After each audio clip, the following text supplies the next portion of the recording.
Olá pessoal, boa noite. Tudo bem? Bem, que bom. O assunto que a gente traz então para trabalhar na noite de hoje, utilidade providencial da fortuna. O que a gente fala aqui está embasado no Evangelho segundo o Espiritismo, no capítulo 16, item 7. Então a gente começa com na verdade não é uma parábola, tá?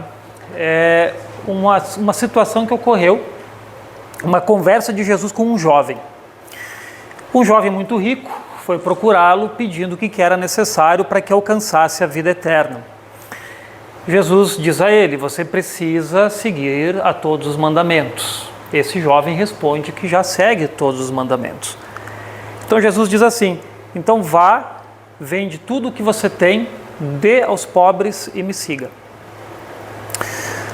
O jovem fica entristecido, vai embora, porque ele não era capaz de abrir mão de tudo aquilo que ele tinha.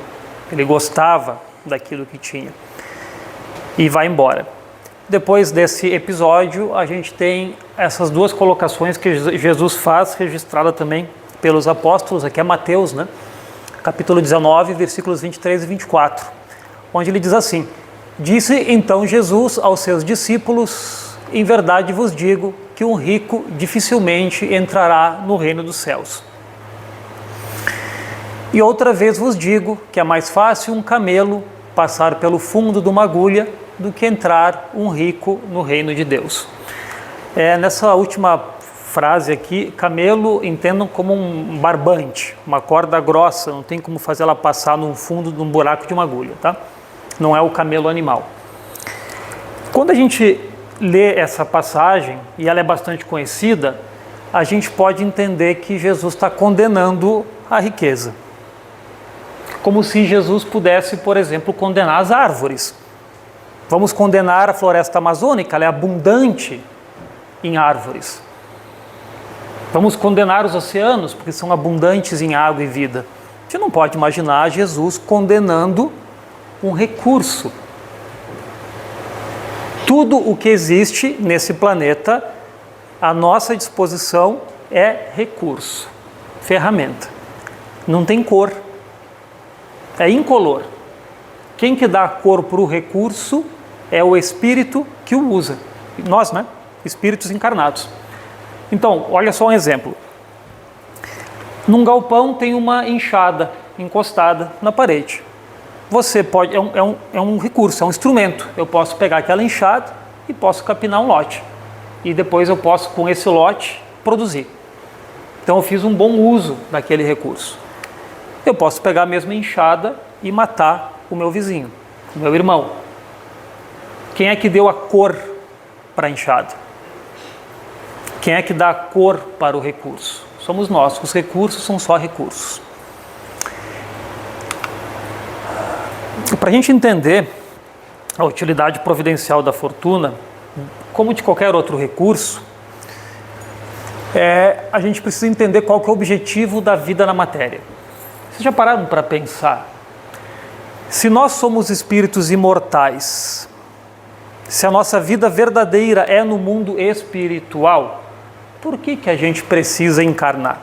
Por que a gente está aqui, preso num corpo de carne, que adoece, que envelhece, que sofre? Já se questionaram isso? Uma das razões, tá? Não é a única. Uma das razões é que a gente precisa despertar a nossa consciência. Deus nos cria simples, ignorantes. A gente pode pensar como se fosse uma célulazinha espiritual. Essa célula vai se desenvolver até se tornar um espírito de luz. Mas lá no princípio ela nem sabe que existe. Ela nem tem consciência de si mesma, não tem consciência do universo à sua volta, não sabe de nada. Então essa célulazinha espiritual, ela vai iniciar num mundo físico, em contato com os recursos minerais daquele mundo, e ela vai começar a experimentar aquilo, vai entender das forças, vai conhecer a agregação da matéria, vai sofrer pressão, calor, frio, umidade, depois vai ingressar no reino vegetal, animal, até chegar no reino hominal, onde nós estamos. Só que não é só o corpo que se desenvolve. O perispírito, que é o corpo perispiritual do espírito, né, se desenvolve junto, e o espírito se desenvolve também. O que ele vai ganhando? Consciência. Nós temos consciência de quem nós somos. Um cachorro ainda não tem, mas vai ter. Vai demorar, mas vai ter. Uma planta também não tem, mas algum dia vai ter. Então, estar em contato com o mundo físico é necessário para que a gente vá para frente. Quer ver? O que acontece com você se você, a partir de agora, decidir ficar na sua casa? Eu não vou sair para trabalhar, eu não vou levantar para tomar água, eu não vou me alimentar, eu não vou fazer nenhuma higiene, vou ficar lá. Quanto tempo você aguenta? Quanto tempo você vive? O corpo físico nos empurra, ele nos impulsiona, nós temos que alimentá-lo, nós temos que dar de beber para esse corpo físico, para mantê-lo vivo, para mantê-lo saudável. Então a gente precisa trabalhar, seja nas tarefas do lar, da casa, seja nas tarefas da rua. Eu tenho que trabalhar, eu tenho que buscar o recurso, eu preciso de comida, eu tenho que dar comida para aqueles que estão comigo. Se eu tenho que trabalhar, eu tenho que conviver com pessoas. Pessoas que são tão falhas quanto eu. Então esse corpo físico que nós carregamos hoje é uma ferramenta necessária que nos empurra à evolução. Senão nós estaríamos estacionados. Se nós continuássemos apenas no mundo espiritual, no nosso estágio evolutivo, nós estaríamos estacionados. Mais para frente, quando nós vencermos a matéria, quando ela não impor mais a sua vontade sobre nós não precisaremos mais encarnar para continuar evoluindo. Faremos isso de própria vontade. Por enquanto, o corpo é a nossa melhor ferramenta. Com isso, com o trabalho, com o desenvolvimento, vem o desenvolvimento intelectual. Eu entendo, eu percebo as coisas, eu quero saber mais, eu quero conhecer mais. E o conhecimento intelectual nos abre uma porta para o desenvolvimento moral. Se hoje, gente, nós estamos aqui, quinta-feira à noite, ouvindo palestra espírita, porque nós decidimos estar aqui, é porque a gente está querendo alguma coisa a mais além da vida física. É porque só as coisas da vida física já não bastam. É o nosso intelecto está nos dizendo que a gente precisa buscar algo mais. E que talvez a gente encontre na doutrina espírita. Então, desenvolvimento intelectual e depois o moral. E tem um aspecto bem importante também, que é o contato com a dor. O corpo físico nos põe constantemente em contato com a dor. Seja da doença, seja do envelhecimento, do enfraquecimento, da perda de um amigo, né, desencarne de um amigo. E a dor é uma mola que nos empurra para frente. Nós não estamos aqui a passeio. Ninguém veio para a Terra para passar uma existência inteira saudável, bonito, rico, só aproveitando. Embora a gente deseje isso quase todos os dias, né? Mas a gente não veio aqui para isso. Porque nós precisamos nos desenvolver, moralmente, principalmente. Quando a gente estaciona e não faz nada, vem a dor. Ela nos empurra. Ela nos cobra. E aí a gente repensa. E a gente muda de atitude, muitas vezes de forma significativa, depois de um processo de dor. Então o contato com a dor também é uma mola importante. Não só a dor física, mas a dor moral, que muitas vezes é mais pungente, ela cobra mais. Né? E o corpo físico nos ensina a lidar com isso. Então é importantíssimo a gente entender que o objetivo na matéria, enquanto espíritos imortais que somos, é nos desenvolver enquanto espíritos. Para isso, Deus nos dá um corpo nesta vida, a gente usa isso como ferramenta, se desenvolve e tomara que no fim deste processo a gente esteja melhor do que quando a gente começou. Esse é o objetivo. A gente repete isso muitas e muitas e muitas vezes e vai se desenvolvendo. Bom, e a riqueza? E a fortuna?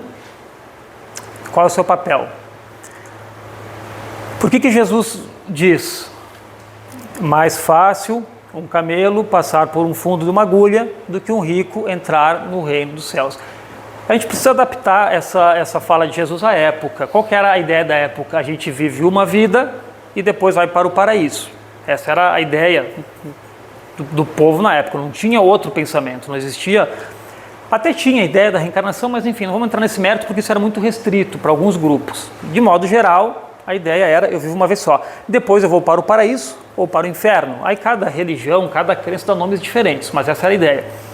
Então, Jesus fala que é mais difícil um rico entrar no reino dos céus por conta desta frase aqui, ó, os arrastamentos da riqueza. O que é arrastamento? Imagina que você tem um vício. Todo mundo tem um, cada um sabe do seu. Que é aquela coisa que você sabe que não é legal, mas você tem dificuldade de lutar contra aquilo, tem que lutar o tempo inteiro, porque se você descuidar, você escorrega. Se você tiver em contato com outras pessoas que vivenciam esse mesmo vício, ou você estiver frequentando locais que estimulam esse vício, é muito difícil você lutar contra ele. Isso é o arrastamento. Imagine o seguinte, não é a nossa primeira existência, ela conta já às milhares, tá? Aquilo que a gente tem de vício hoje não foi desenvolvido nessa vida. Vício que a gente tenha conquistado ou conseguido nessa vida, a gente perde ele muito fácil. Aquilo que a gente tem dificuldade é coisa antiga. A gente já viveu muito isso. E isso nos arrasta a repetir. A riqueza, ela nos incentiva, nos arrasta a repetir todos os vícios, porque ela torna tudo muito acessível. É tudo muito fácil, está tudo ao alcance da mão. Fortalece a vida material, porque a gente foca em aproveitar cada momento aquilo que nós temos. O conforto da casa, as viagens, as experiências gastronômicas, os passeios, as roupas, o carro. É como o avestruz que enfia a cabeça dentro do buraco. A gente só olha para a terra, para a terra, para a terra e esquece que a gente está aqui não é a passeio, não é para se divertir. Embora a diversão seja, não tenha nada de errado com ela. O problema é ela ser o objetivo principal. Não pode ser o objetivo principal da nossa vida estar aqui para se divertir. Então fortalece o nosso laço com a matéria. E Jesus disse, você está onde seu coração está. Onde está o seu tesouro? Não sobra tempo para nada espiritual. Ou para muito pouco. Excitante supremo do orgulho, do egoísmo e da vida sensual. Você sabe quais são as duas maiores chagas da humanidade? Por que a Terra está como está hoje? Quais são os dois principais problemas? Orgulho e egoísmo. Se nenhum de nós tivéssemos mais orgulho e egoísmo, a Terra seria o paraíso que nós desejamos. Imagine que você poderia ir para qualquer lugar, você seria bem recebido. Você não teria medo de ninguém lhe fazer mal. As pessoas te acolheriam, te dariam oportunidade. Você não passaria necessidade, pelo menos o mínimo para sobreviver você teria. Isso é a Terra para onde nós estamos caminhando. Os dois principais empecilhos, orgulho e egoísmo. Orgulho é assim, eu sou melhor que os outros. E a fortuna, ela intensifica isso muito. Porque se eu tenho é porque eu sou inteligente, é porque eu conquistei, porque eu mereço. Que vai trabalhar, que vai buscar o seu. Nem de perto, às vezes, passa na cabeça a ideia de que se você tem é porque Deus permitiu que você tivesse. Vamos falar disso daqui a pouquinho. O egoísmo o egoísmo não é só não querer dividir. O egoísmo é a minha dor é mais importante que a dor do outro. Eu cuido de mim. Eu atendo às minhas necessidades, os meus desejos, os meus anseios. O outro. Às vezes a gente consegue estender um pouquinho isso para os mais perto, né? Então a esposa, os filhos, né? Aqui, isso aqui eu cuido, o resto que se vira. Isso é egoísmo. É entender que a sua dor, ela é mais importante que a dor do outro. E a vida sensual, né? Que vamos combinar que está cada vez mais complicado. A sociedade atual está difícil. E a vida sensual, ela deturpa uma coisa que é muito rica, que é o sexo, né? Que é uma força criadora muito, muito bonita e importante para o desenvolvimento da humanidade. E isso nos prende, às vezes, por existências a fio. Desperdício, né? Desperdício de energia vital, contato com energias que nos destroem. Então, a riqueza é o laço mais poderoso que prende o homem à terra, e tudo o que nós precisamos é nos desprender da terra.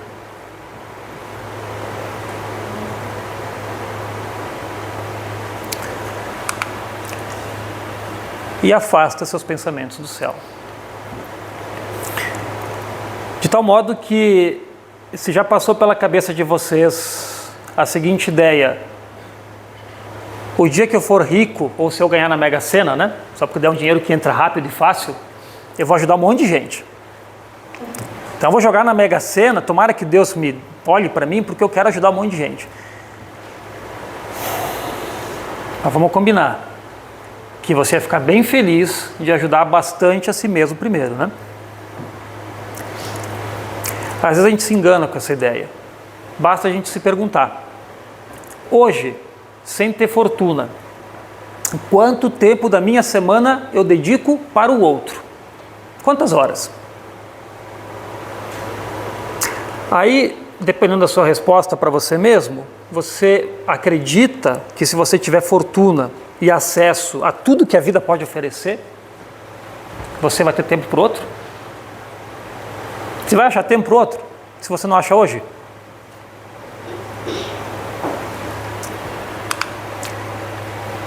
Mas ela tem uma utilidade, obviamente, né? Então, de novo, o problema não está na riqueza, mas no homem que dela abusa. O problema está na nossa fragilidade. Eu comecei falando que todo recurso da terra, ele não tem cor, é a gente que dá. Então, quando Jesus olha para aquele jovem, ele olha para a cor daquele jovem.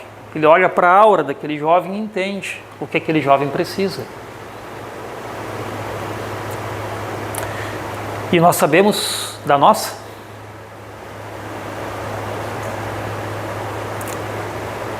Será que a gente está pedindo para nós uma coisa positiva quando a gente pede riqueza e fortuna, ou a gente está pedindo uma prova da qual a gente não vai dar conta?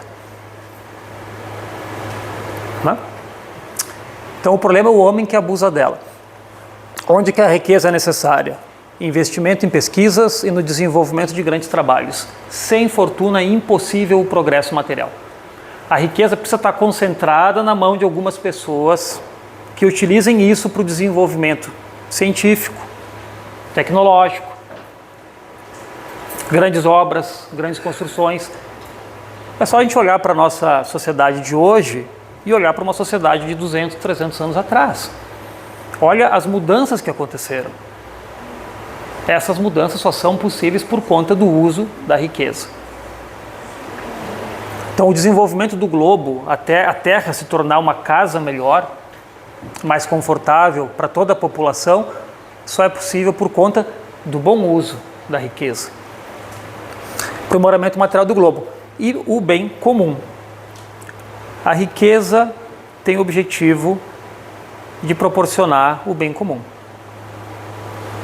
Qual que é o seu papel na sociedade?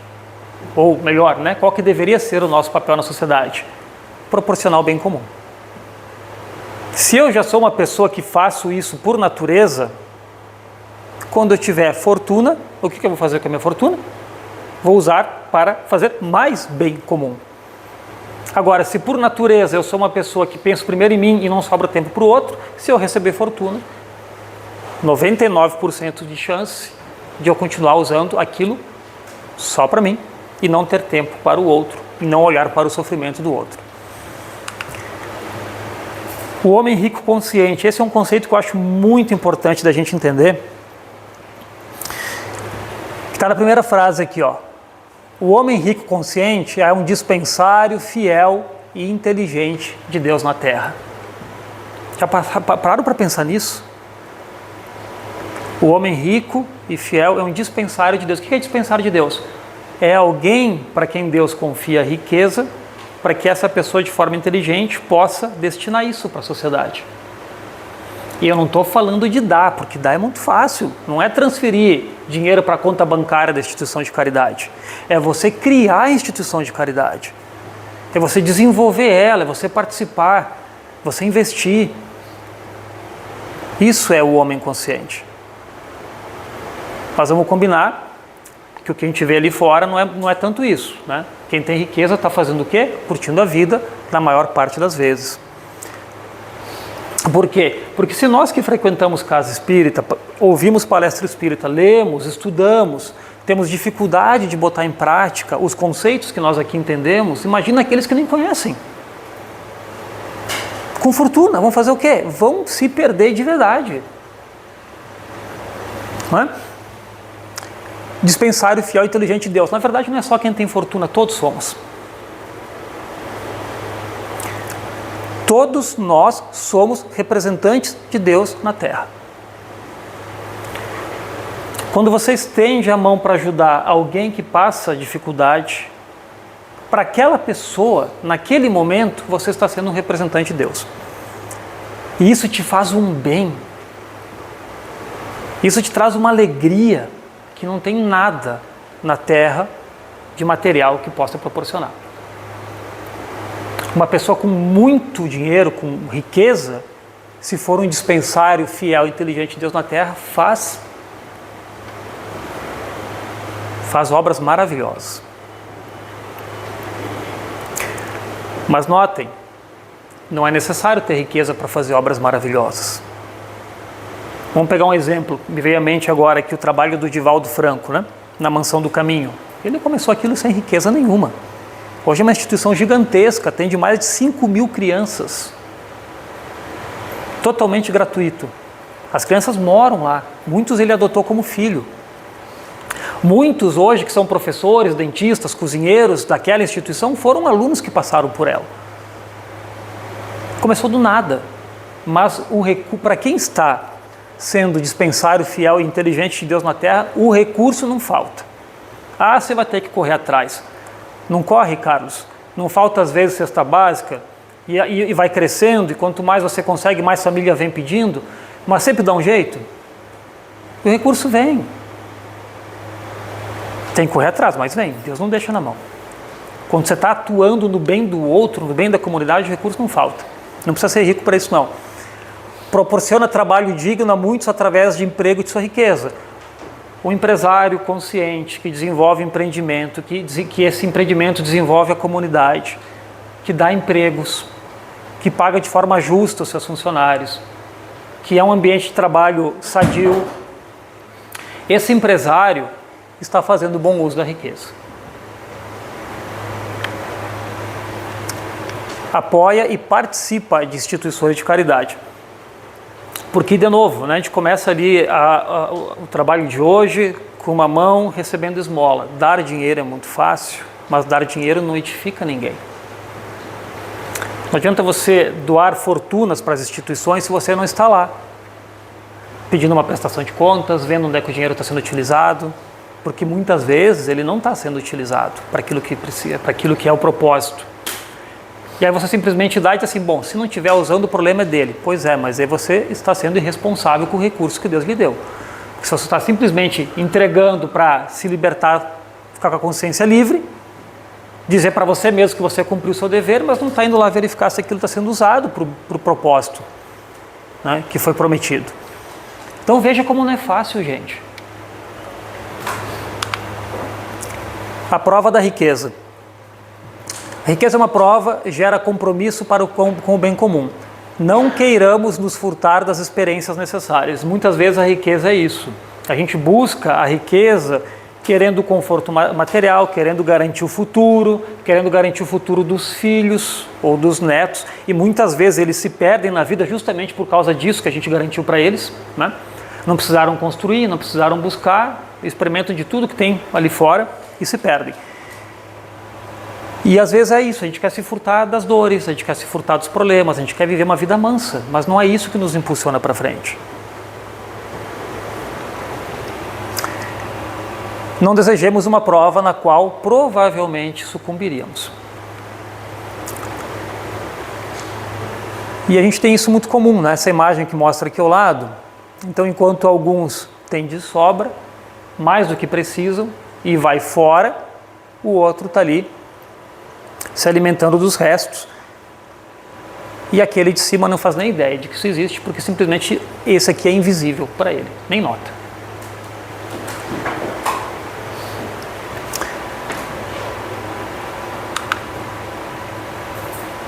Então, quando Jesus fala para o jovem que ele deve vender tudo e dar aos pobres para segui-lo, fica uma mensagem muito clara para esse jovem. Pensem vocês no lugar desse jovem, o que vocês fariam? Hoje, com o pouco que nós temos, se Jesus chega para você, vende tudo, dá aos pobres e me segue, o que a gente responde? De coração, será que a gente consegue falar assim? Então ficou muito claro para aquele jovem que a salvação que ele buscava também não ia tão longe assim. Ele não estava disposto a abrir mão do conforto para alcançar a salvação que ele buscava. E está tudo certo, gente, está tudo certo. Por quê? Porque cada um tem o seu tempo. Aquele jovem, há 2000 anos atrás, encontrou com Jesus e disse não. Provavelmente, já disse sim, tá? Em outras existências que vieram e que passaram, provavelmente já disse sim, já se resolveu. Nós hoje podemos falar não. Amanhã a gente vai dizer sim, cada um tem o seu tempo. O ponto que a gente está trazendo aqui é: vamos viver e fazer o melhor com aquilo que nós temos. Não é necessário a gente desejar mais para ajudar mais. Muitas vezes o desejar mais é para a gente se atrapalhar mesmo, né? E quantos exemplos nós temos de pessoas ricas, bonitas e famosas que jogaram a vida fora. Provaram de tudo que tinha direito, chegou num momento que não tinha mais nada que agradava, drogas, bebida, até que encontra o fim. Então, o problema não é o recurso, o problema não é a riqueza, o problema somos nós que somos frágeis. E muitas vezes aquilo que a gente deseja, achando que é um bem para nós, não é. Não é. Não é. Querem um exemplo? Uma criança pequena, 3 aninhos de idade, para qualquer um de vocês, sendo pais ou não, pede uma faca. Você vai dar? Você vai dar uma faca para uma criança de 3 anos de idade? Sabe o que ela vai fazer? Se você não der a faca, ela vai espernear, ela vai se jogar no chão, ela vai fazer um gritedo, ela vai chorar. Você vai dar a faca para ela? Depois de ela fazer o gritedo, espernear, chorar? Não vai, porque você sabe que aquilo é perigoso, você tem consciência, ela não. Então você não vai dar algo para ela se machucar. Se nós que somos falhos temos esse discernimento, por que a gente vai esperar menos de Deus? Muitas vezes a gente está pedindo uma faca para Ele. E Ele diz não. E a gente chora, a gente esperneia, né? A gente se revolta, a gente diz que Deus não olha para nós.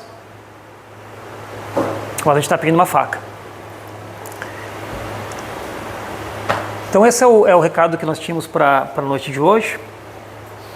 Né? Tudo que nós temos, a nossa inteligência, a nossa saúde, o nosso tempo é o nosso principal recurso. Todo dia Deus acredita 24 horas para nós. O que a gente vai fazer delas é a escolha nossa. Se a gente conseguir tirar um pouquinho disso para...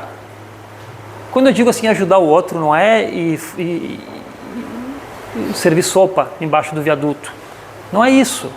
Isso também é fazer caridade. Quando eu digo fazer caridade é ter um tempo para aquele seu colega que está cabisbaixo, que está precisando conversar, que não tem com quem falar, para aquele seu vizinho.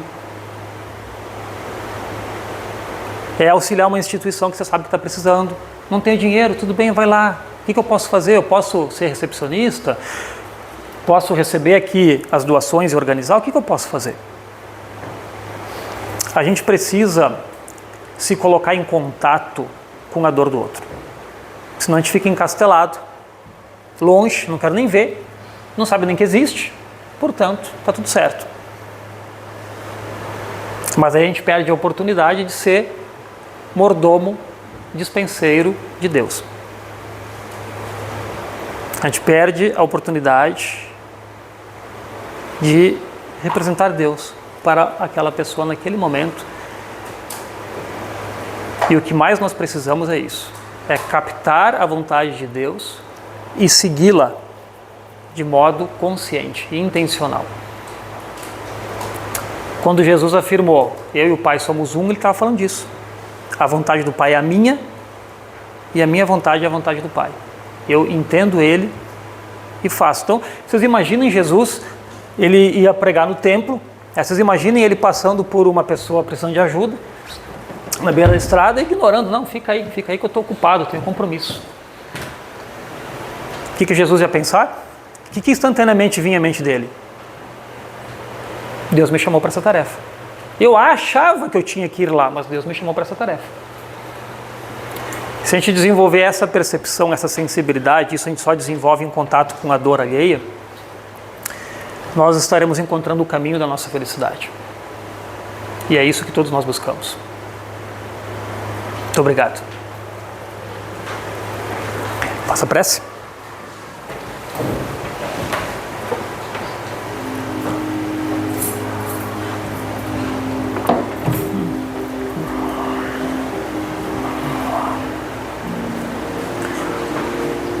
Agradecemos, Pai, pela oportunidade que o Senhor nos oferece de estarmos aqui hoje, captando e ouvindo esses ensinamentos. Que saibamos, Pai, ao nosso tempo, colocar em prática aquilo que nós já conseguimos. Ajuda-nos, Pai, com a nossa força de vontade, ainda frágil, que possamos colocar um pouquinho do nosso tempo à sua disposição, que possamos perder o medo e a vergonha de sermos bons, de praticarmos o bem, de estarmos em contato com o sofrimento, para que possamos levar um pouquinho da vossa paz, das vossas bênçãos e dos recursos que o Senhor nos empresta para bem fazermos uso. Auxilia-nos, Senhor, a perceber as oportunidades que surgem a cada dia em nossas vidas. E auxilia-nos, Pai, a ter coragem de dizer sim, eu vou ajudar. Muito obrigado por mais este dia, por esta existência. Assim seja.